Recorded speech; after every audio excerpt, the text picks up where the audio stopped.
Hi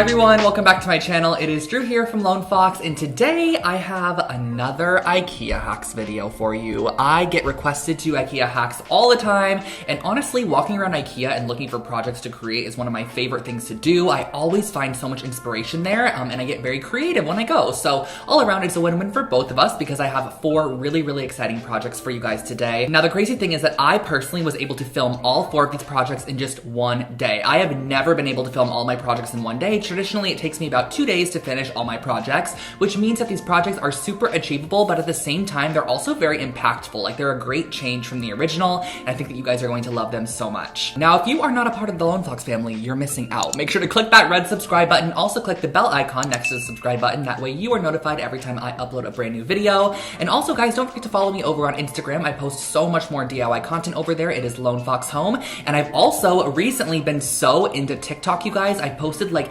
8 TikToks over the past week that is completely different content than what's here on my YouTube channel. So you guys can follow me over on TikTok as well. It is Lone Fox Home. But let's go ahead and dive on into these IKEA hacks.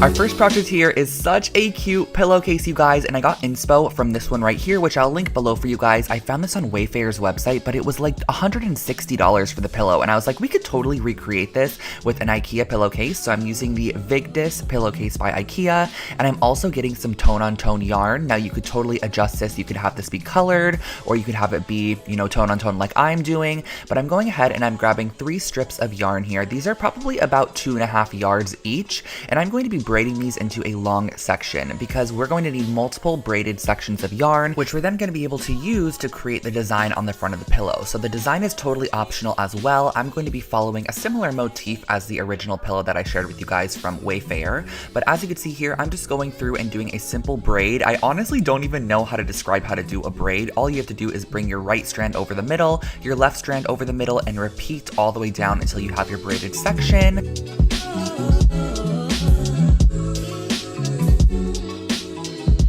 So just continue braiding until you have the desired lengths, which I put on the screen for you guys right here. And these are my finished off sections here. I'm going to be using some Fabri-Tac permanent adhesive, which is just my favorite fabric adhesive, and just pulling up that inspo photo once again. Now, I do believe that this is not just a pillowcase that one company designed. I have seen pillowcases with this similar motif all over the place, and I think it's really cute. You kind of have these rainbows on the left side. So what I start off by doing is actually mapping out my design with my braided strands. So I'm going around and just kind of freehand laying them down. I feel like this gives it a little bit more of that organic handmade look, which I love. But just keep in mind that you're going to be using 2 strands to create this squiggly section. So you're going to want to just map this out first and lay it out so that you're able to easily adjust it prior to gluing it down. So that's exactly what I did here. Just kind of placed it. And once I had it in my desired spot, I went back in with a generous amount of my Fabri-Tac fabric glue.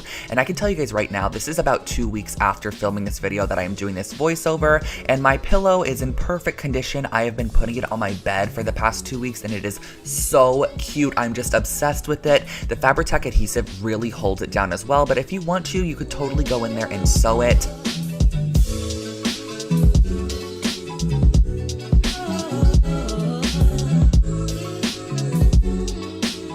So as we're finishing up gluing down our sections, just make sure that you have a little bit of tail left on each side because we're going to be unbraiding the section up to the edge of the pillow, tying it into a knot around itself, and then that's going to be the tassel on the edge of the pillow. I just think this adds such a cute little detail, and it will only be on the left and right sides where you added these little braided sections. And once you're done, you have your brand new throw pillow.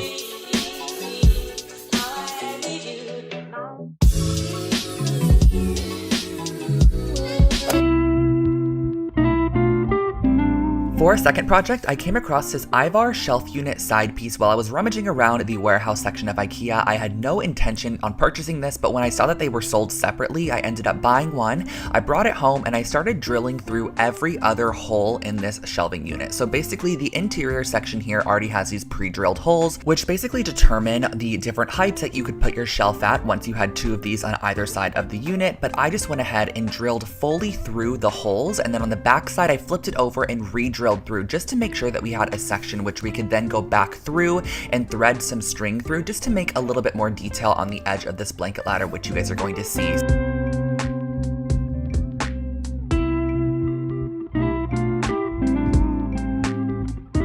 Now on the very bottom there is a piece that goes across as a support, but I went ahead and cut this off because I wanted it to have more of the appearance of a ladder as opposed to having that section on the very bottom there. And then I did bring it outside and use my electric sander just to go ahead and sand down those edges, since we did have some splintered wood, which will also prepare us for our next step in the process, which is going to be staining. Now you could totally choose any color stain you want. You can go for a natural wood tone if you want to bring in some more warmth in your space, or you can go for a black like I did just because I wanted a nice contrast. And I also was originally going to be using some kind of orangey leather faux cording, but I ended up not being able to use it because I didn't have enough of it, which sucked. So I had to go through with some macrame cording in the end to fill in the blanks. Now, if I knew I was going to use a macrame cording, I probably would have opted for something a little bit more warm toned, but do not worry, I still love the way that this piece ended up turning out. So I used the classic black stain just on a foam brush, and I applied this on the entire exterior of the blanket ladder, the front and back sides, and all of the undersides as well. You're also going to want to try to get it into some of those holes and just let this dry overnight prior to going in with your macrame cording. So this is just some macrame cord here. I ended up cutting it to be 3 times the length of our blanket ladder, and I'm also going to be using a little bit of painter's tape just on the ends of our macrame cord, and this is going to almost act as a needle, which we can then go ahead and use to thread through our holes. It's just much easier than using the macrame cord itself. I just find that the painter's tape kind of allows you to grip it a bit easier and pull it through. And the actual design that you create with your cording is totally up to you as well. Now, if you could picture this with some really cute kind of like orangey leather cording, that was my original vibe, but I love the way the macrame cording ended up looking as well. And all around, this project only cost me $20 to create, and it's a very substantial large piece. Just tie a knot at the end and hang your blankets, you're good to go.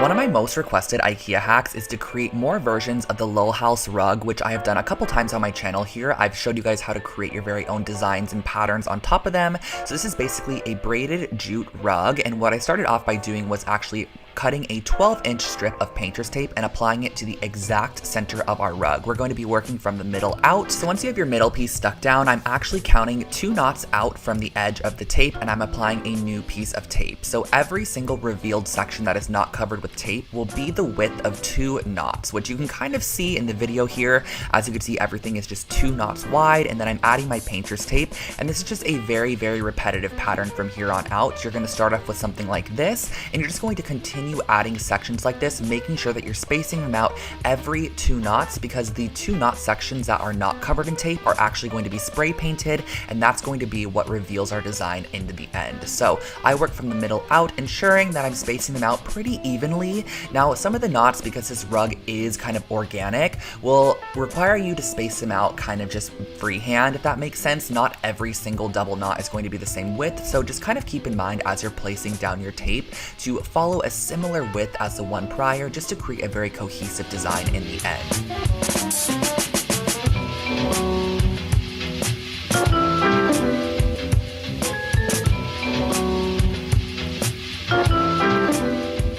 There will be a point where you're not going to be able to add any more horizontal tape sections, so just go ahead and add a couple of stripes to finish off those corners. And I brought this outside and used just a normal Rust-Oleum black spray paint. This is totally durable. I had my last rug that I spray painted like this in my closet for about 2 years, just until it started to get a little bit dingy, as rugs normally do, and it never ever chipped, or the paint never got off of it or transferred to anything at all. I think it's totally safe, and you can also go in with some form of clear coat after if you want to. I just didn't find the need to for this piece. So once you spray it and allow it to dry, this is the fun part where you get to take off the tape and reveal your pattern. And I really love how much of that natural jute really shows through on this rug. You get a lot of warmth from it, but you also get that really stark geometric design from the black lines that we ended up spray painting on there. And once you are done, you have this really fun geometric rug.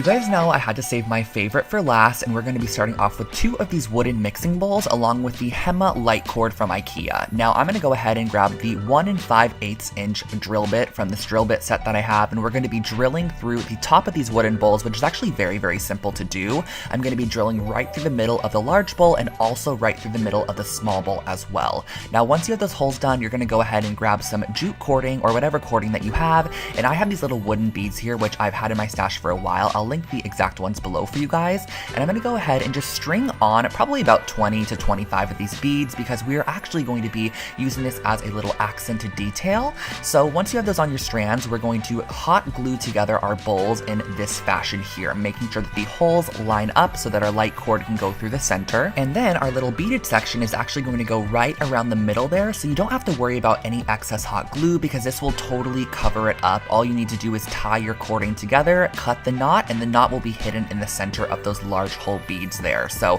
this just, I think, adds such a boho cute little detail. And I also wanted to add a little bit of detail to our light cord, which I've never done before. I always just leave the light cords as is, but for this particular piece, I wanted it to kind of have that very natural kind of fiber accent that kind of just ties back to the warmth of the bowl. So I went ahead and I wrapped my cording with that jute there, and just every about 20 or 30 wraps, I suggest is adding a little bit of hot glue. Now in the end, I wasn't able to stick this through and screw it together on the opposite side, so I added a generous amount of hot glue, and I also added more to the top of the pendant than you guys can see here. And then I went ahead and just to make it look a little bit finished on the inside, I did glue on that opposite piece, which typically screws in. Add your light bulb, and that finishes off this piece.